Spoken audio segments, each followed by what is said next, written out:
Halo pemirsa Matrails, kita sudah banyak membahas soal-soal terkait dengan logika matematika sampai kepada negasi dan ekivalensi ya. Tetapi rasa-rasanya memang kita masih perlu banyak berlatih soal negasi dan ekivalensi, khususnya pada pernyataan-pernyataan yang bentuknya simbolik ya. Nah, simbolik itu seperti yang nampak di layar ini, ya, kita punya misalkan di sebelah kiri, jika P maka Q, ya, jika P maka Q,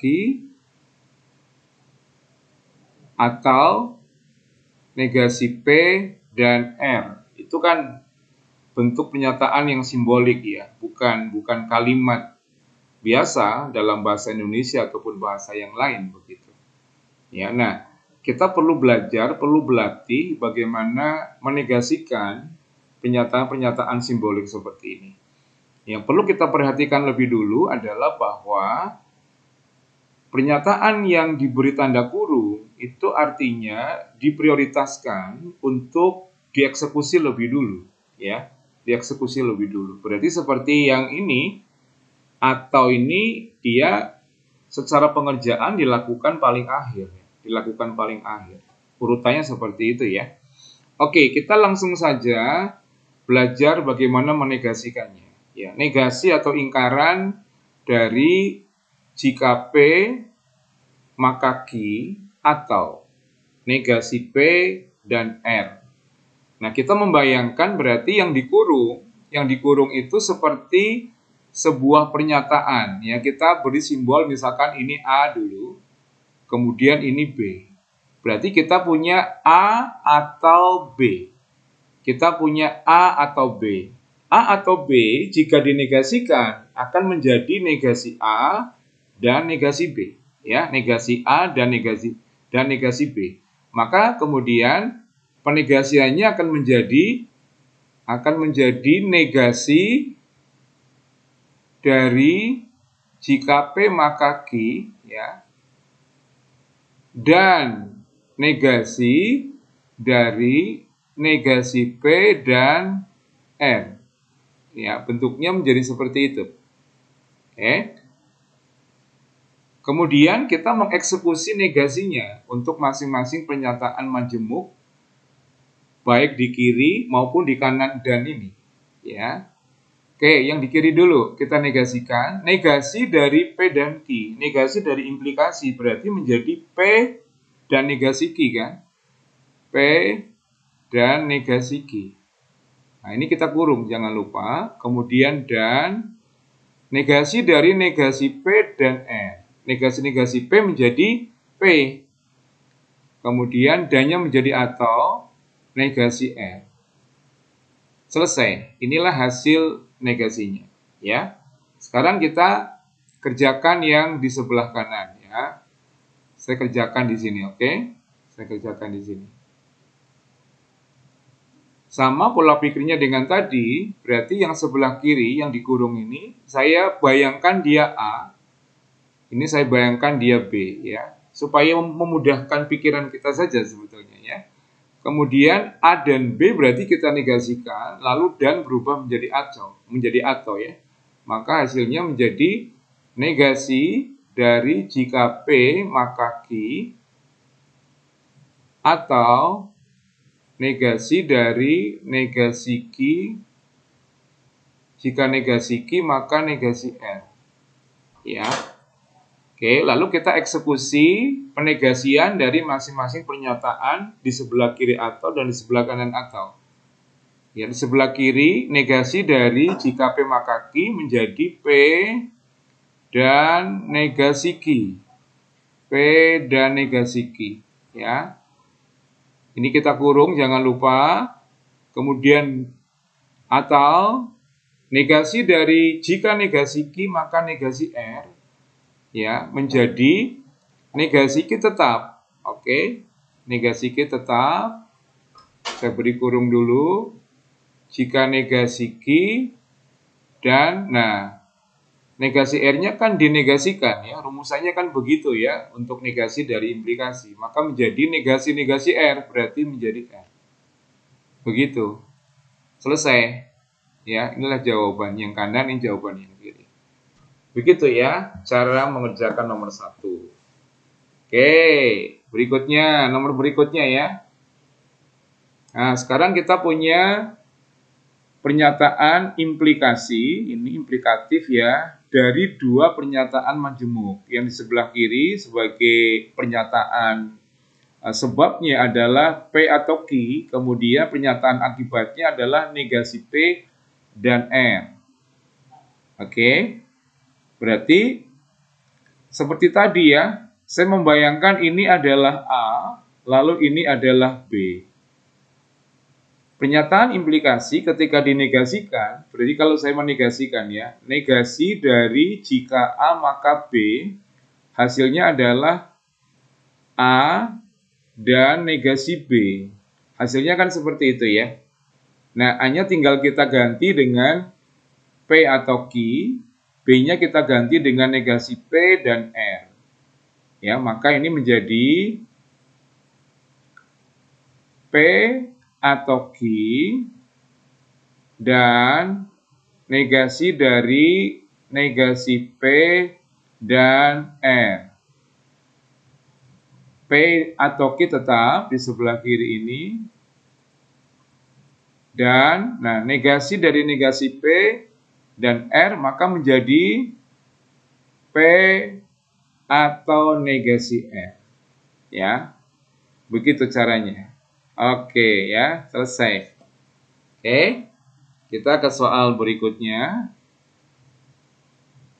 Ya, kita punya pernyataan biimplikasi. Ini jawabannya panjang ya. Jawabannya panjang karena biimplikasi itu negasi bolak-balik ya.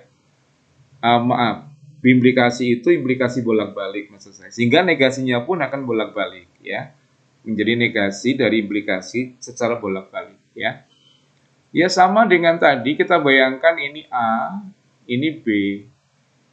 Ya kan? Maka kalau kita membuat negasi dari A jika dan hanya jika B, itu hasilnya adalah A dan negasi B gitu ya, atau B dan negasi A, gitu kan ya. Oke, A dan B kita ganti. A diganti dengan jika P maka Q, kita tulis di sini. Jika P maka Q, ya, dan negasi B. Jadi negasi dari negasi P dan R. Ya, nah ini kita beri kurung besar. Kemudian atau ini turun ke sini. Nah, ini kita masukkan B-nya adalah negasi P dan R dan negasi A ya, negasi dari jika P maka Q. Gitu. Nah, kita beri kurung besar ya. Gitu ya. Nah, masih ada yang belum selesai kan? Ini belum selesai, ada negasi di luar kurung. Ini juga, yang ini juga. Kalau ini sudah selesai ya. Maka kita negasikan itu yang belum selesai. Menjadi jika P maka Q sudah selesai dia. Ya. Dan menjadi P atau negasi R atau negasi P dan R ini sudah selesai ya. Kemudian dan nah ini kita negasikan. Berarti menjadi negasi dari P jika P maka Q adalah P dan negasi Q ya. P dan negasi Q. Gitu. Udah selesai kan? Ya, ini kita beri kurung besar ya. Ya. Oke, hasilnya seperti itu, ya. Oke, ya. Lalu kita ke soal berikutnya. Sekarang kita ke ekivalen. Ekivalen itu ada yang terkait dengan implikasi dan ada yang tidak terkait dengan implikasi ya. Nah, untuk yang terkait dengan implikasi, kita bisa langsung gunakan formula negasi dari, ekivalensi dari implikasi. Kita bisa langsung gunakan itu. Nah, ciri-cirinya dia terkait dengan implikasi, kalau bentuknya dia implikasi, yang pertama. Yang kedua, bentuknya dia disjungsi atau menggunakan atau. Jadi dua-duanya ini bisa terkait dengan implikasi semua dalam konsep ekivalensi, ya. Dalam konsep ekivalensi. Ingat, kita punya formula bahwa jika P, atau saya ganti ya, jika A saja ya, jika A maka B itu ekivalen dengan yang pertama, jika negasi B maka negasi A. Oke, yang kedua, dia juga ekivalen dengan negasi A atau B. Ya, maka ada dua bentuk yang ekivalen. Pertama, menggunakan implikasi, tetapi dibalik dan dinegasikan. Ya, itu namanya kontraposisi. Jadi implikasi itu ekivalen dengan kontraposisinya. Kemudian yang kedua, bentuknya disjungsi menggunakan atau. Jika A maka B, dia ekivalen dengan negasi A, tidak A, bukan A, atau B. Begitu ya. Oke, nah dua rumusan ini yang kita gunakan. Yang kiri, soal ini berarti kita menggunakan yang ini kan. Oke, ini A, ini B. Oke, jadi kalau kita punya negasi A atau B, itu ekivalen dengan jika A maka B. Maka kalau kita punya A atau B, A-nya kan tanpa negasi. Ya hakikatnya A-nya kan nanti dinegasikan. Jadi asalnya A itu berarti ada negasinya kan. Jika berarti ini sama saja dengan jika negasi A maka B kan. Nanti kemudian kalau ini diekivalensikan akan menjadi A atau B. Karena A-nya dinegasikan dua kali. Ya, A-nya dinegasikan dua kali. Jadi negasi, maka negasinya menjadi hilang, menjadi A saja. Oke ya. Ya, begitu kan? Oke. Ya. Nah, kita punya A-nya adalah jika P maka Q, berarti kita ganti saja di sini negasi dari jika P maka Q. Oke. Jika P maka Q. Kemudian atau menjadi jika ya. Ya. Ataunya menjadi implikasi, maaf, sorry ya. Keliru-keliru saya bicaranya nih. Jadi ataunya menjadi tanda panah ya, menjadi implikasi. Kemudian B-nya kita tulis berarti negasi P dan R. Gitu. Nah, mana yang belum selesai? Ini belum selesai nih. Kita kerjakan negasi dari jika P maka Q, maka menjadi P dan negasi Q, ya kan? Nah, implikasi negasi P dan R. Begitu ya. Jadi kalau dibaca secara benar, jawabannya adalah jika P dan negasi R, maka negasi P dan R. Jika P dan negasi Q, maksud saya ya, maka negasi P dan R. Nah, ini jawabannya. Ya, ini ekivalen dengan pernyataan ini. Oke, itu maksudnya ya. Oke ya. Nah, sekarang kita coba kerjakan yang nomor di sebelah kanan. Tapi saya hapus dulu ya. Ya, ini saya hapus dulu.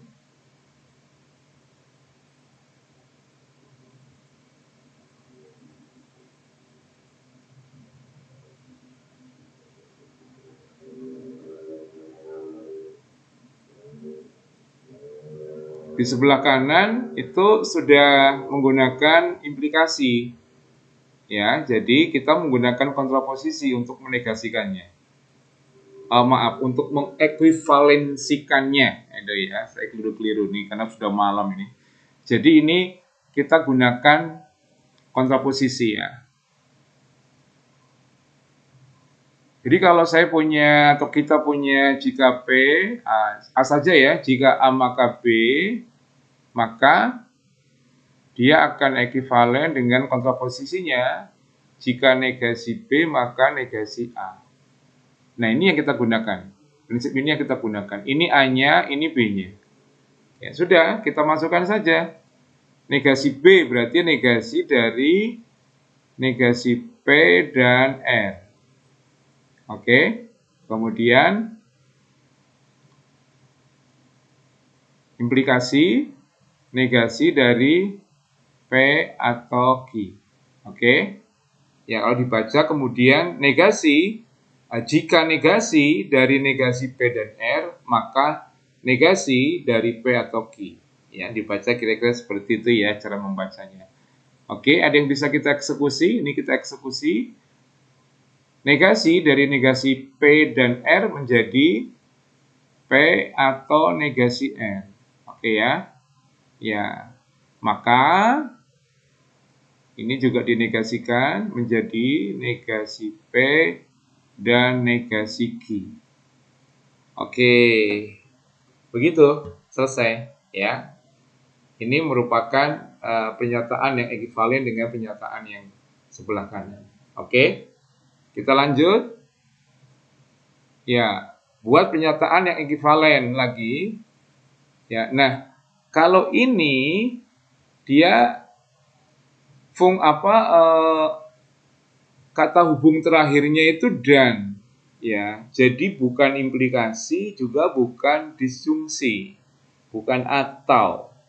Dia dan, dia konjungsi. Maka kita tidak bisa menggunakan rumusan ekivalensi untuk implikasi, tidak bisa kita gunakan.